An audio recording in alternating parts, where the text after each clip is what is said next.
My brother Tyrone West was brutally murdered on July the 18th, 2013 by 11 to 15 police officers in the Kentmore neighborhood.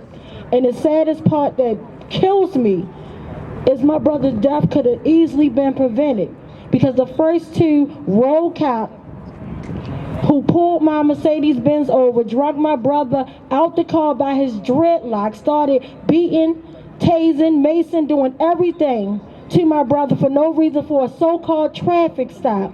Almost killed a man named Abdul Salam 17 days before they brutally murdered my brother in the same exact neighborhood 2 blocks over. So all day today and all last week, starting from last Wednesday, I had to look 2 killer cops in their face, and I had to hold back every tear, because I will not let them see nan tear. They see the white of my eyes. They see the strength in my eyes. When they look at me, they look and see that you didn't kill Tyrone West, because I am Tyrone West. And not only am I Tyrone West, I'm all the victims of police brutality, because instantly we knew when they brutally murdered my brother on July the 18th, it was bigger than Tyrone West. So instantly I started connecting with all the families of victims of police brutality, and I laid out the Tyrone West platform for them to come speak. So when interviews would come and say, Tawanda, we want to know about Tyrone West, sure, after you talk about Anthony Anderson, who was brutally murdered by the same unit. The same unit brutally murdered Anthony Anderson, and it was ruled a homicide. And this is way before Freddie Gray. So now for 978 days, I count down every day, we started immediately with something called West Wednesday, where we are everywhere in the city holding these, I don't care what the weather is. It's like I told people, and I tell them, you know, y'all don't have to come out. I'm the only one standing there, but I love my supporters, because I don't care what the weather is. We're out there. We're out there. And we're holding these officers accountable, because every time they see our face, whether it's rain, sleet, or snow, killer cops must go. And that's just how I feel. So at the end of the day, I'm not going to stop fighting. I've been all around, literally all around the world, standing in solidarity with different families of police brutality. I don't wish anyone to this nightmare. Because when you come to this nightmare, you're not only seeing all the corruption, because for years, I felt like I was tricked, because I thought that it was a justice system. I believed in it. I did my jury duty service. I did all of that. I'm a mother. I'm a teacher. I work hard every day, and I believe in the quote-unquote justice system. But then when you look around and it's just us, you know that there's no such thing as justice.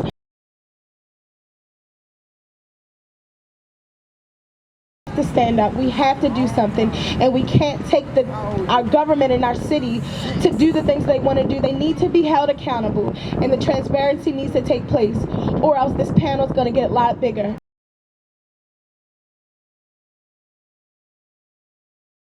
All we can do is ask for accountability, because there's no justice when an unarmed man, an unarmed child, can be brutally murdered and nothing happens, and people carry on business as usual. But when they killed Tyrone West, they killed the wrong man. But they truly, like my beautiful cousin said, has the right family. And we're going to fight till the end of time. And we're not just fighting for Tyrone West, we fight for Keith Davis Jr., Freddie Gray, Anthony Anderson, Tara Davis, Tamir Rice, the list, Sandra Blaine, the list goes, and we fight for all the victims of police brutality. Thank you so much.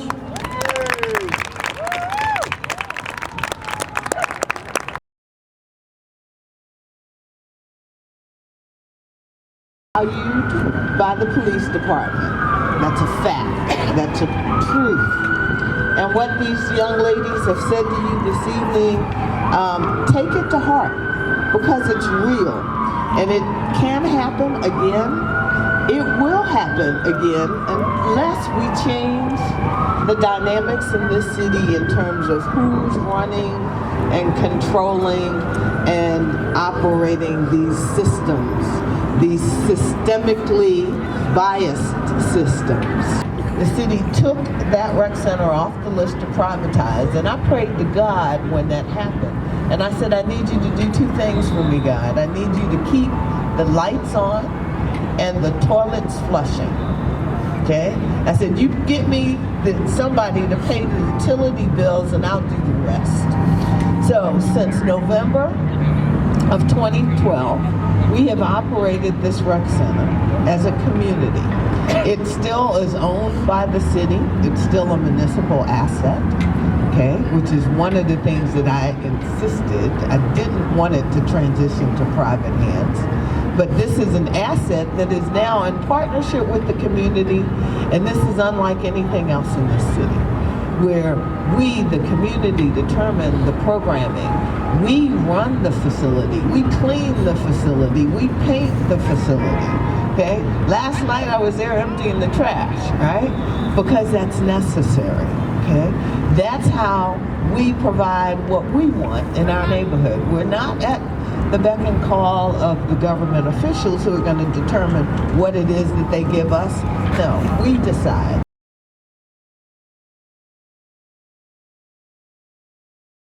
Working with the Albertville Project, I have been in schools like City, I've been in schools like Lake Clifton, I've been in schools like Poly, and I've been in schools like Douglas. I'm in schools 4 days a week. And it's interesting, can I get a hand raised real quick? How many people knew that the schools don't be having heat when they need heat? It's interesting, right? Because the same way y'all know that, and I know that, the people who be running the schools know that, and it's so crazy, right? Because then they say stuff like, it's not racist. Racism don't exist. What is that? And it's weird, right? And so one of the things that the Algebra Project has been doing over the course of the years is just working to try and address some of the socioeconomic needs of black kids in Baltimore City, be it my black brothers or my black sisters. And one of the things that we've noticed is that across the board, students' rights are just dismissed.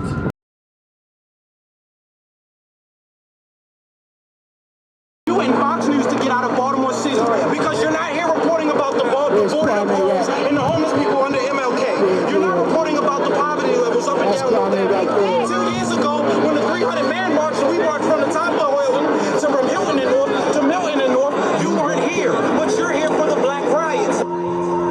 You know why black people so mad?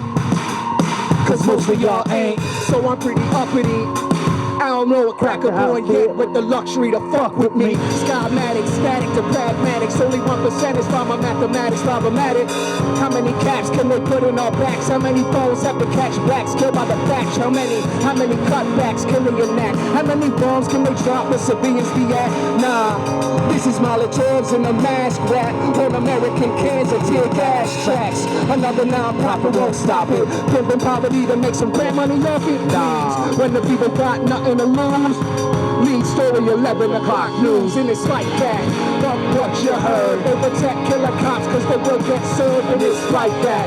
I ain't taking it back cause it ain't where you're from, it's where you're at. Where be more at? Where's Brooklyn at? Where's Gossip? Where's Cleveland? Where's Ferguson at? And it's like that. Better get off the fence, demonstrate legislative good self-defense. Man, fuck these cops. Fuck CNN, we run these blocks. Snap a voice box and we'll speak with rocks. It shouldn't take it this long to connect these dots, yo. They don't even see us. How long it take for them to bother to deceive us? This ain't the first Freddy Gray to come between us. It's the last one they'll forget, and you could take that to Jesus. I put that on my people in the street. From the leaders to the project, to the blocks, to the police. From the medics to the coalitions are fighting the beast. The Bloods and the Crips came together for a peace. You could take 6 pigs and put them in a line. Catch them on a cell phone cause they think they can rhyme. Had to battle the people and beat that lethal design. And that's all 6 rounds charged at the same time. And it's like that. Fuck what you heard. They protect killer cops cause they will get served. And it's like that. I ain't taking it back cause it ain't where you're from, it's where you're at. Where's B-More at? Where's Brooklyn at? Where's Gossip? Where's Cleveland? Where's Ferguson at? And it's like that. Better get on the fence. Better straight legislative good self-defense. America made me a nigga, but Ferguson reframed the picture.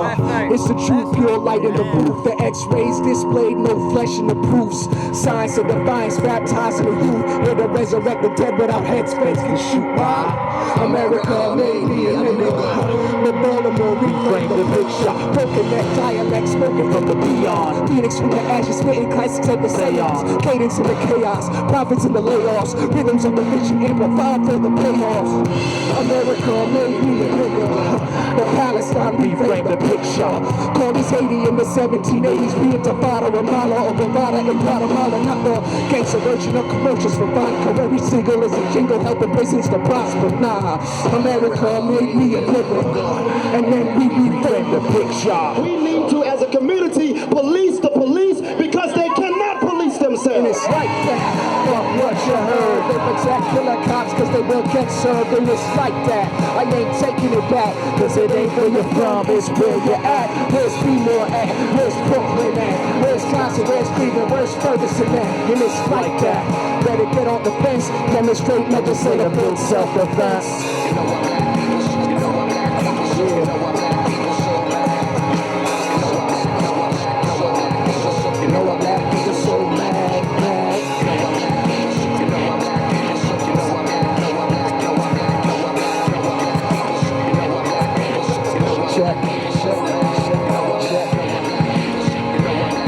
How y'all doing?